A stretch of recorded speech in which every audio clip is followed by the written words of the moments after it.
influenciados por aquilo que veio de fora. O objetivo da caminhada cristã é você poder olhar e falar como Paulo disse: eu aprendi a viver contente. Amém. Com ou sem, eu aprendi a viver contente. Tudo posso naquele que me fortalece. Esse verso talvez seja um dos versos mais mal compreendidos da Bíblia, porque ele sempre é colocado num contexto de vitória, num contexto de coisas grandes. Tudo posso naquele que me fortalece. Eu vou, eu posso, eu vou. Como se tudo fosse grandioso. Mas quando Paulo escreveu esse texto, Paulo estava na cadeia. Ele está escrevendo isso daqui acorrentado, preso. Ele está ali num cárcere em Roma. E ele diz: eu posso todas as coisas, porque ele me dá força. O contexto do texto não é a glória, mas é a profunda humilhação que ele vive. Eu posso enfrentar tudo. Eu posso ter muitas coisas e não me tornar um idiota. Eu posso viver a maior necessidade e não me tornar um revoltado. Eu posso viver a alegria da liberdade. Posso viver a privação da cadeia. Mas eu sei quem eu sou. Nada tem o poder de mudar o meu caminho interior em Jesus. Eu sei o que Ele construiu dentro de mim e conheço a fidelidade dele. Esse é o prêmio. Essa é a recompensa. E olha que quem escreveu isso daqui sabia muito o que era viver os extremos da vida. O apóstolo Paulo, ele aceita o Evangelho, perde tudo. Ele tinha prestígio, ele tinha status, ele perdeu tudo. Mas ele sai para poder anunciar a palavra. Era olhado com desconfiança pelos irmãos da igreja, que não aceitavam a conversão dele. E era perseguido por aqueles que antes o apoiavam, quando ele era um perseguidor dos cristãos. Pregava de cidade em cidade, às vezes era expulso, ou às vezes era apedrejado, mas ele ia. E às vezes, quando ele fazia todo o seu percurso de pregação, os irmãos mal intencionados iam anunciando o falso evangelho, procurando desfazer tudo aquilo que ele tinha construído. Mas ele fala: eu aprendi a viver contente em toda e qualquer situação. Eu já vivi fome, vivi circunstâncias difíceis, eu já vivi privações, naufraguei. Ele escreve em Corinto 3 vezes. Ainda faltava o naufrágio para Malta, a última viagem do livro de Atos, que era o 4º naufrágio. Então imagina só, né? Paulo era, do ponto de vista da espiritualidade de muita gente hoje, Paulo era um azarado. Paulo tinha um encosto ruim na vida dele. Paulo tinha uma coisa ruim com ele. Porque ele aceitou Jesus, perdeu tudo. Tomou pedrada, naufragou, era perseguido, era considerado um nada. Que vantagem ele teve quando aceitou o Evangelho? Do ponto de vista nosso hoje, Paulo precisava de um descarrego, como fala, né? Precisava de uma sessão para tirar a coisa ruim dele. Ele precisava, não é? Mas ele fala: eu aprendi a viver contente. Eu sei como é que é isso. Eu aprendi. Paulo, que se alguém visse aquele homem entrando num navio, já pulava fora. Esse aí não. Com esse eu não vou não. Uma vez eu estava viajando junto com esses meus grupos de irmãos que eu levo lá para o Oriente Médio, e tinha uma irmã que morria de medo de avião. Muito medo. E ela estava sentadinha na cadeira dela assim, né? Antes do avião levantar, ela estava lá, orando assim, aflita, a mãozinha tremendo, aflita. Aí ela me viu e falou: pastor, ora por mim, ora por mim. Eu falei: ora por nós, irmão, por nós. Nós estamos todos no mesmo avião, né? Ela: ai, pastor, eu estou morrendo de medo. Ai. Aí eu comecei a conversar com ela. Aí passou um tempinho, ela olhou e ela viu um padre dentro do avião. E ela viu depois um outro pastor que ela conhecia. E viu um monte de criancinhas ali. Daí ela falou assim: ai, que bom, né? Que esse avião tem pastor, tem padre, tem criancinha. Isso não vai cair, né? Eu falei assim: olha, minha irmã, o apóstolo Paulo, quando entrava em todo navio, afundava. E eu não sei se eu, aquele padre, outro pastor, nós estamos com a moral de Paulo. Ela: ai, pastor, para com isso, não fala isso, não fala isso. Não fala isso. Mas Paulo era considerado assim, seria considerado assim hoje em dia. Mas ele disse: eu aprendi a viver contente. E aqui nesse texto que eu li para vocês, sem ele ter a pretensão de escrever um manual, de mostrar para a gente os passos, né? Como nós vemos em muitos livros hoje, 5 passos para ser como eu, coisas assim. Sem ter essa pretensão, ele aqui nos mostra como nós podemos aprender a viver uma vida assim. Como encontrar a satisfação na vida. Como aprender a viver essa alegria com aquilo que nós somos, com aquilo que nós temos, com as dificuldades que nós encontramos na vida. Como nós podemos ser maduros espiritualmente falando. E ele começa aqui nesse texto, como eu disse, ele não escreve um manual. Aqui o que eu li para vocês, aparentemente é uma despedida de uma carta. Ele menciona um ou outro, manda uma lembrança, uma consideração, agradece uma oferta em dinheiro que ele havia recebido. Ele estava passando por necessidades, preso. A igreja ali fez uma coleta, manda uma oferta em dinheiro para ele. Ele agradece. E ele fala: eu fico contente, vocês aqui se lembraram de mim. Mas eu fico mais contente ainda porque isso é uma oportunidade para vocês se tornarem generosos também. Olha a mentalidade dele. Não só eu agradeço por mim, mas eu fico feliz por vocês. Vocês estão se tornando generosos mais ainda. Isso é muito bom. Aqui ele fala isso. Mas aqui nesse texto, o Espírito Santo para nós nos ensina como nós podemos viver uma vida assim. E se você olhar aqui a partir do verso 2, que nós lemos, eu pedi para vocês deixarem a Bíblia aberta, nós já vemos aqui a primeira dica do Espírito Santo para você poder aprender a viver bem. A primeira coisa que nós encontramos aqui nesse verso 2 é a recomendação de Paulo para 2 mulheres da igreja. Ele diz: rogo a Evódia e rogo a Síntique, pensem concordemente no Senhor. Quer aprender a viver bem? Quer viver contente? Então, não entre em confusão. Não entre em conflito. Economiza na sua vida a energia do conflito, da briga, da discórdia. Porque eu vou falar uma verdade para vocês. Só gente que vive uma insegurança interior muito grande vive a vida do conflito e na briga. Aquela coisa de você ter que mostrar sua opinião para o outro. Ele tem que entender como eu penso. Ele precisa entender que eu penso assim. Ele tem que aceitar o meu argumento. Eles têm que compreender como eu penso. Não. Você sabe quem você é. Você sabe por que você pensa como pensa. Você sabe o que você faz. Você conhece aquilo que você defende. Se você sabe que tem a razão, não precisa brigar. A verdade, ela prevalece por si só. Sempre assim. Mas eu fico vendo, né, as pessoas, aquela briga, aquela coisa. E todo mundo vivendo olho por olho e dente por dente. E no final fica todo mundo cego e banguela. Né? Olho por olho e dente por dente. E vivendo a vida assim. Essa briga, essa coisa assim, esfolegante, coração disparado. Aí não dá. Ninguém consegue viver assim. Economiza essa energia do conflito.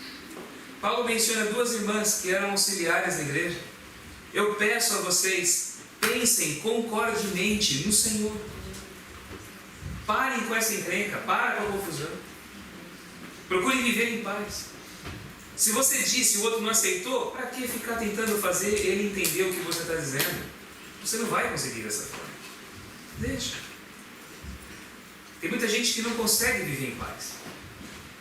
Vive na adrenalina da discórdia o tempo todo. Uma vez eu vi uma pessoa dizendo que mais da metade das brigas que nós entramos, que nós realizamos, elas seriam poupadas se nós contássemos até 20, respirando fundo. Eu acho que até menos, se contar até 10 já vale. Né? Se você naquela hora do nervoso, na hora que você respira fundo, 10 vezes. Mas ninguém faz isso, né? A gente não quer respirar fundo. Isso parece muito meditação transcendental. Né? Esse negócio de meditar é coisa... Não. O cristão, ele vai... Eu posso tudo naquele que me fortalece. Eu posso quebrar sua cara também. Né? Eu posso em nome de Jesus. Né? E é tudo errado. A gente não quer respirar fundo, a gente quer ficar resfolegante. Não é assim. Quer viver bem? Então para com isso. Economize essa energia da discórdia, do conflito, da encrenca. Procure viver em paz. Nem todo mundo pensa como você. Nem todo mundo enxerga a vida como você enxerga. E muitas vezes você tem a razão. E você tem que sofrer por ver as pessoas pensarem e muitas vezes decidirem diferente daquilo que você sabe que é bom. Mas com Deus não é assim. Hein? Deus vê você tomando as suas decisões. E você acha que a maioria das decisões que você toma, Ele aprova, abençoa? Ou Ele tomaria no seu lugar também? Mas o que Ele faz? Ele intervém? Manda um raio em cima de você? Cada vez que você decide errado? Imagina só. Né? Eu mesmo não estaria aqui. Eu teria sido fulminado há muito tempo. Né? Quer ver bem? Não entre em confusão. Segunda coisa que a Bíblia fala aqui nesse texto, nós encontramos no verso 4. Ele diz assim: alegrai-vos sempre no Senhor. Mais uma vez digo, alegrai-vos. E aqui ele cita um mandamento. Isso aqui é mandamento, gente. Mandamento da alegria. Vocês sabiam que a alegria é mandamento? Sabia que a alegria não é pecado? Tem gente que acha que a alegria é pecado. Tem um irmão lá, de uma das igrejas que eu sou pastor, fui pastor, né? Agora não sou mais pastor dele. Mas ele falava que existe o cristão cara de cavalo, ele falava assim. Aquela cara comprida, né? Não é? Aquela cara comprida, mal-humorada. Esse é o cristão cara de cavalo. E tem gente que acha que o cristão cara de cavalo é o consagrado. É aquele que nem se mexe direito, né? Tudo duro, assim. Quando fala bem devagar, assim. Bom dia,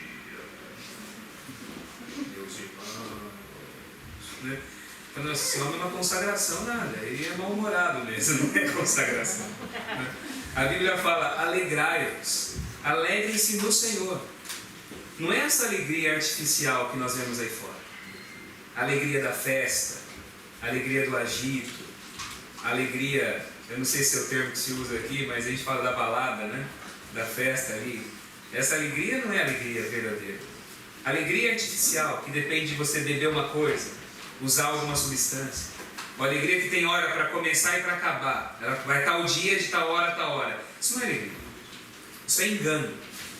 A alegria verdadeira é aquela que me habita constantemente, dentro de mim. Mesmo quando eu choro, eu tenho algo que me sustenta firme e forte. É essa alegria no Senhor. Essa alegria nasce de Jesus. E essa alegria não depende do meu humor, e nem do que acontece comigo. Essa alegria nasce porque eu sei quem eu sou nele. Essa alegria é duradoura, é a alegria eterna. Alegria é mandamento. Mas mandamento que manda você controlar suas emoções, não pega, é difícil, né? Mandamento que é para controlar o outro, esse pega mais fácil. Não é mesmo? Esse é muito mais fácil, né? Mandamento para mim não é legal, para o outro é bom, é necessário. Na Bíblia quando fala, mulheres, sede submissas a seus maridos. A tinta de Paulo nem tinha secado ainda, já pegou.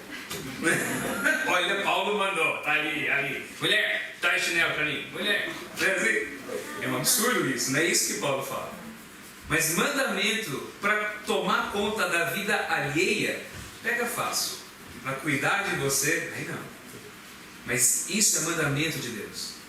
Alegria. Vocês estão aqui para serem uma comunidade alegre. Alegre pela esperança em Jesus que vocês têm. Por ser quem vocês são em relação a outros que não conhecem o que vocês conhecem. E que não experimentaram o que vocês estão experimentando também. Alegrem-se no Senhor. Quer ver bem? Então, sai da encrenca. Pratique a alegria na vida. Terceira coisa que Paulo fala, no verso 5. Seja a vossa moderação conhecida de todos os homens. Moderação. Se tem uma palavra complicada e difícil de se ver em qualquer igreja, é a palavra moderação. Nós sempre vemos dois extremos, né? Ou fulano se diz radical, o outro se diz liberal. E eles se atacam mutuamente, né? Bom senso é muito raro a gente encontrar. Mas Paulo diz que nós deveríamos ser conhecidos pelos outros pelo nosso bom senso. As pessoas deveriam de olhar para aqueles que creem em Jesus e ver nesse grupo de pessoas que têm bom senso. Eu não sei que caminho seguir. Olha, aquele grupo lá, eles têm bons conselhos. Eles sabem. É gente de visão, é gente de bom senso. Mas isso é difícil a gente encontrar. Porque nós sempre vemos extremos. Uns se dizem radicais, outros se dizem liberais, outros proíbem tudo, outros liberam tudo. E é um absurdo. A igreja vive em pé de guerra o tempo todo. Quando que o bom senso, você saber se conter, se controlar em benefício dos outros, ou você procurar chamar as coisas muitas vezes para o caminho do meio. Nem tudo é direita ou esquerda, tem coisas que estão no meio. Quando você começa a entender isso na vida, você começa a ter muito mais paciência para lidar com as questões da vida. Você começa a ter muito mais maturidade para poder aconselhar. Você começa a ter muito mais facilidade para poder entender o outro. Bom senso na vida. Controle, moderação. Nenhum extremo é bom para nada. Nem para aquilo que é ruim, obviamente, e nem para aquilo que é bom. Exagero naquilo que é bom também faz mal. Moderação é o que a Bíblia fala. Sejam moderados. E que a moderação de vocês seja o testemunho das pessoas em volta de vocês. Que todos reconheçam vocês por serem moderados. Querem viver bem? Então olha qual é o que ele fala. Saia da encrenca. Faça um fio terra nas confusões. Não é? Deixa aquilo escapar. Não guarde aquilo dentro. Não guarde o rancor. Quer viver bem? Alegre-se. Seja feliz. Não é pecado dar risada. Não é pecado. Deus criou o riso. Se vocês vissem Jesus, vocês se admirariam muito dele. Segunda-feira, se eu não me engano, é segunda-feira. Eu vou falar sobre Jesus na intimidade. E o que os evangelhos falam a respeito dele, lidando com pessoas diferentes. E a gente fica admirado com isso. Com a maneira dele. Jesus, ele era amante da alegria, do riso. Não era também uma hiena que se ia rindo o tempo todo, assim, né? Não era assim, né? Mas rir não é pecado. E muitas vezes nós não pensamos assim. Alegrem-se. Sejam moderados. E a última coisa. Vocês querem aprender a ser contentes e felizes? A dica que o Espírito Santo dá, nós encontramos aqui no verso 6. Ele diz assim: não andem ansiosos de coisa nenhuma. Ansiedade. Controlem a ansiedade de vocês. Se tem uma coisa difícil, eu falo para mim, não sei para vocês, mas para mim, é a luta contra a ansiedade. Eu já vivi horrores com a ansiedade. Horrores. Eu era muito mais cheio do que eu sou agora. Muito mais. Eu era bem grandinho. E muito pela ansiedade. Mas ainda luto com isso daí. Porque a ansiedade é uma luta terrível. E a ansiedade, ela existe em dois tipos. A ansiedade futura e a ansiedade pretérita. Olha como que eu virei especialista no negócio, né? Como é que é a ansiedade passada, a ansiedade pretérita? É aquela ansiedade, alguma coisa aconteceu. Aí você fica naquilo, será que vai ser assim agora? Será que eu vou falar isso? Será que aquilo vai chegar dessa maneira para mim? Será? É aquele será que vem? Será que vai? O que vai acontecer agora? Qual é a repercussão disso que isso vai ter? Senhor, me ajuda. E você vai vivendo aquela angústia por uma coisa que aconteceu, mas o resultado ainda não chegou. E aí quando o resultado aparece, você vê que não era tão ruim assim. Ou que não foi como você pensou. Já aconteceu isso com você já alguma vez? Né? Só que você acabou com a vida de todo mundo à sua volta. Né? A vida virou um caos dentro de casa. Aquele desespero, a família inteira entrou em desespero, em paranoia junto com você. Mas aí quando a coisa chegou, não era daquele jeito. Ou então é a ansiedade futura, né? Aquilo não aconteceu, você não sabe se vai acontecer, você não tem nem certeza se vai, mas você já traz para o presente toda a angústia e fica ali. Mas e se acontecer? Senhor, me ajuda. O que eu faço agora para impedir? Mas e agora? E aquela angústia por uma coisa que nem aconteceu. Já viveram isso também já? Não, vocês não sabem o que é isso. Não é só eu já vivi isso, né? Ansiedade. A ansiedade, ela te coloca ou no futuro ou no passado. Ela só te impede de viver o presente. O passado já foi. Não tem mais o que fazer. É história. O futuro ainda não chegou. Eu não sei nem se ele vem para mim. O que eu tenho é o agora. Mas a ansiedade te impede de viver exatamente aquilo que você tem, o agora. E viver esse agora com as pessoas que estão próximas de você. É isso que ela impede. A ansiedade é terrível. Vocês querem perceber se vocês estão ansiosos ou não? É só quando tem dia de chuva, de tempestade, assim, né? Quem tem medo de trovão aqui? Alguns levantaram a mão, outros corajosos não levantaram, mas tem medo. Tem medo de trovão? O raio, né? O raio, né? Quando a gente vê barulho. Tem medo? Medo de trovão e de raio tá ali junto, né? Medo de raio ou de trovão, né? Vocês têm? É simples, né? Eu, quando era menino, tinha aquele negócio. Entrava em desespero, né? Até que eu vi uma vez uma pessoa dizer uma frase simples. Falou assim: olha, trovão que você escuta e raio que você vê é garantia.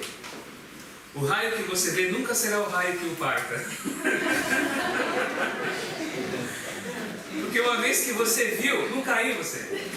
O dia que o raio cair em você, você não vai ver. Não vai ver e nem vai ouvir, né? Então, se você ouviu e se você viu, fica tranquilo, agradece a Deus, não vai ter medo. Porque se cair, foi e acabou. Você não, em volta eles vão ver. E vão varrer o pozinho ali. Mas você não vai ver nada. Então, se você viu, se você ouviu, não tem medo. Mas nós vamos ficando naquela ansiedade de uma coisa que não é, que não está acontecendo. E nós vamos virando para-raio de tudo que vai acontecer em volta, não é assim? Aí a vida não tem como ser feliz. Sabe qual é a dica de Deus, da Bíblia, para você poder controlar a ansiedade? Não é você pensar assim: não serei ansioso, não serei ansioso, não serei ansioso. Você não consegue. Olha o que a Bíblia fala aqui, no verso 6. Não andeis ansiosos de coisa alguma. Em tudo, porém, sejam conhecidas diante de Deus as vossas petições, pela oração e pela súplica, e com ações de graças. Quer controlar a sua ansiedade? Coloca tudo em oração para Ele. Coloca tudo para Jesus em oração. Lance o fardo, como a Bíblia fala, aos pés dele. Mas até para orar, você tem que ter o espírito certo. Porque tem muita gente que começa uma jornada de oração e fica pior depois do que antes. Porque aquela oração vai tornando o cara mais amargo, né? Ele vai ali: Senhor, por favor. Aí começa aqueles salmos da Bíblia, né? Outro bem não tenho, senão a ti somente, né? Ó Deus, tu és o meu único refúgio, não desampares o teu servo. E vai vivendo aquela coisa, aquele desespero, aquela briga, aquela angústia, e Deus não quer te ouvir, e você tenta convencer Deus o tempo todo para Ele poder te atender. Deus não quer te ouvir, e você fica chacoalhando, né? Senhor, me escute. Ninguém, depois de uma jornada de oração assim, vai ficar bom. É por isso que eu já visitei muitas clínicas psiquiátricas, e a maioria do povo lá dentro é tudo evangélico. Verdade, verdade. Vai no presídio. Eu já visitei muito presídio, já, sabe? Você chegar lá e perguntar aqui: olha, quem aqui tem parente evangélico aqui ou é evangélico? Muitos vão levantar a mão. Eu fui obreiro bíblico num bairro bem perigoso em São Paulo, numa região lá chamada Carapicuíba. Muito complicado lá. E eu não andava de terno na rua, eu andava de camisa, gravata e só com a Bíblia na mão. Bem com a cara do povo de outras religiões lá, de outras igrejas. Porque o povo falava assim: olha, todo bandido tem a mãe crente. Ele vai olhar você assim, vai dar paz do Senhor, você está protegido. Eu falei: então tá bom. Então eu andava assim, passava aqueles caras assim, todo malandrão assim, né? Olhando: e aí, olha o crente aí, paz do Senhor, irmão. E eu falava: paz, né? E ia embora, entrava em todo lugar. Verdade. Aí você percebe que muitas vezes a religião não está gerando coisa boa em ninguém, né? Por causa disso aqui. Até a sua ansiedade, até a sua oração tem que ser feita com ações de graças, como diz aqui o texto. Coloque tudo em oração para Ele, mas com um espírito de gratidão. Ações de graças. E aí quando você vive assim, olha que bonito, olha a sequência aqui do texto. Eu estou fazendo aqui não é nem sermão. Estou só lendo Filipenses com vocês. Está vendo? Olha a sequência aqui do texto. Quer aprender a viver bem? Ele fala, economize energia com a briga, não entre em conflito. Sejam alegres, pratiquem alegria. Sejam moderados nas decisões de vocês, no comportamento, nas suas opiniões, na maneira de viver a vida. Fujam dos extremos. Não vivam escravos da ansiedade. Orem. Necessitam de alguma coisa? Peça a Deus. Dedique-se à oração, mas com o coração grato, sabendo que tudo que vem dele para mim é bom. Amém. Ainda que não tenha a cara, o rosto, a maneira como eu esperava, mas se veio dele para mim, é bom. Tenho isso na mente e no coração. E aí quando eu penso assim, quando eu vivo assim, olha o resultado natural de tudo isso. Verso 7, que diz aí: e a paz de Deus, que excede todo o entendimento, guardará o vosso coração e a vossa mente em Cristo Jesus. Aí o que acontece é que você desfruta a paz de Deus. A paz de Deus, ela desce, ela vem como um veludo, ela protege, ela guarda, ela vai amaciar todas as nossas emoções. Vai fazer parte de mim. A paz de Deus. E aí, o que você faz depois disso? Aí você vai só cuidar. É manutenção. Olha o verso 8. Aí ele termina dizendo: finalmente, irmãos, você experimentou essa vida com Jesus, o que você faz agora? Finalmente, tudo que é verdadeiro, tudo que é respeitável, tudo o que é justo, tudo que é puro, tudo que é amável, tudo que é de boa fama, e se alguma virtude há, e se algum louvor existe, seja isso que ocupe o vosso pensamento. É o que Paulo fala. Aí eu tenho prazer naquilo que é bom, naquilo que não me traz crítica, naquilo que vai me edificar, naquilo que vai ser proveitoso para mim. Porque o que acontece na maioria das vezes é que nós não temos esse discernimento. E é por isso que eu tenho que ser controlado por alguém. Não é assim? Aí toca o telefone lá em casa: pastor, sim, meu irmão, eu posso fazer tal coisa? Eu posso ir em tal lugar? Pastor, por que não pode fazer aquilo? Por que aquilo não é proibido? Quando você tem o Espírito em você, e quando você já alcançou essa vida madura em Jesus, naturalmente você sabe o que é próprio, o que é bom e o que não é. Você não precisa ser controlado por alguém, não precisa ser guiado por um pastor, por um líder. Você tem a sua personalidade em Jesus. Você sabe o que é próprio para você, o que é bom, o que é puro, aquilo que é verdadeiro, aquilo que colabora para edificar a ética de maneira pura e não falsa de aparências no meio das pessoas. Você tem prazer nisso. Naquilo que é o reflexo do caráter dele na vida, em todos os lugares. Você não fica naquela coisa: não, até aqui eu vou, aqui eu não posso. Não, ali eu não entro, mas aqui não tem problema. Você começa a viver uma vida neurótica nisso, né? Tem muita gente que vive assim. Mas quando eu entendo e aprendo a viver como devo viver, o Espírito Santo no meu coração me fala aquilo que é correto. Eu sei o que é bom, eu sei o que é correto. E aí Paulo termina dizendo, no texto que eu li aqui para vocês: o que aprendestes, recebestes e ouvistes e vistes em mim, isso praticai, e o Deus da paz será convosco. Alegrei-me sobremaneira no Senhor, porque agora, uma vez mais, renovaste a meu favor o vosso cuidado, o qual também já tinha antes, mas faltava a oportunidade. Aí ele diz: digo isso não por causa da pobreza, porque aprendi a viver contente em toda e qualquer situação. Essa é a minha vida. Eu aprendi a viver contente. E é por isso que ele termina dizendo: tanto sei estar humilhado, como também ser honrado. De tudo, e em todas as circunstâncias, já tenho experiência, tanto de fartura como de fome, assim de abundância como de escassez. Tudo posso naquele que me fortalece. Amém. Meus queridos, amém. Vocês foram chamados para aprender a viver com Jesus. Esse é o maior tesouro do Evangelho. Está entendendo? A salvação eterna é o resultado final de um processo que já é agora. Salvação é agora. E eu sou salvo do quê? Sou salvo dessa vida boba que a gente vive. Dessa vida sem sentido. Dessa vida que é levada de um lado para o outro.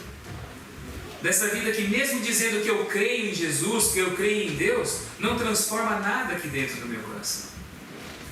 Vocês foram chamados para serem gente boa do Evangelho. E é dessa maneira que o mundo à nossa volta vai entender que Jesus é vivo, que Ele tem poder e que vale a pena seguir o caminho do Evangelho. Você não vai conseguir convencer as pessoas simplesmente pela argumentação daquilo que você crê. Alguns até se convencem, mas não se convertem. Conversão é algo que vem de dentro. É a transformação de todos os meus pensamentos, dos meus processos mentais, de acordo com Deus.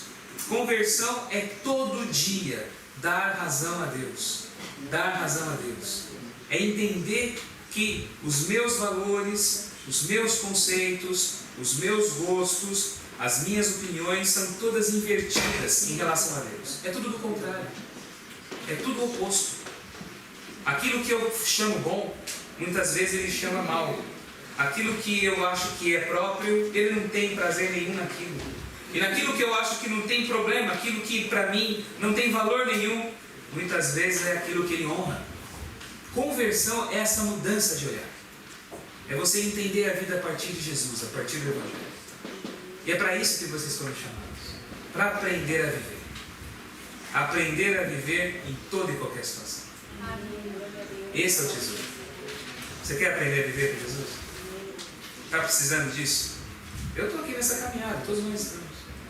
E eu espero que nessa semana aqui, a cada encontro, a gente aprenda um pouco mais. A gente aprenda a crescer.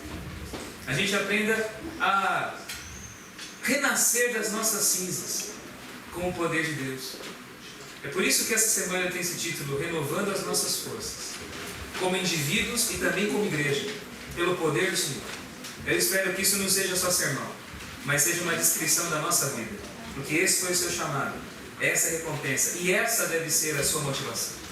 Acima de tudo, essa deve ser a nossa motivação, aprender a viver como Jesus vive. Deus abençoe cada um de vocês, meus irmãos, em nome de Jesus. Amém? Amém? Amém? Amém ou não amém? Então feche os seus olhos. Vamos orar mais uma vez. Pai Santo, entregamos nosso coração nas Suas mãos. Ouvimos a Tua palavra. E nós queremos, acima de tudo, que Teu Espírito Santo opere essa transformação na nossa mente e em nosso coração. Mude os nossos conceitos. Mude os nossos valores. Mude os nossos sonhos, os nossos ideais, para que a nossa mente e o nosso coração reflita aquilo que é bom e próprio para cada um de nós.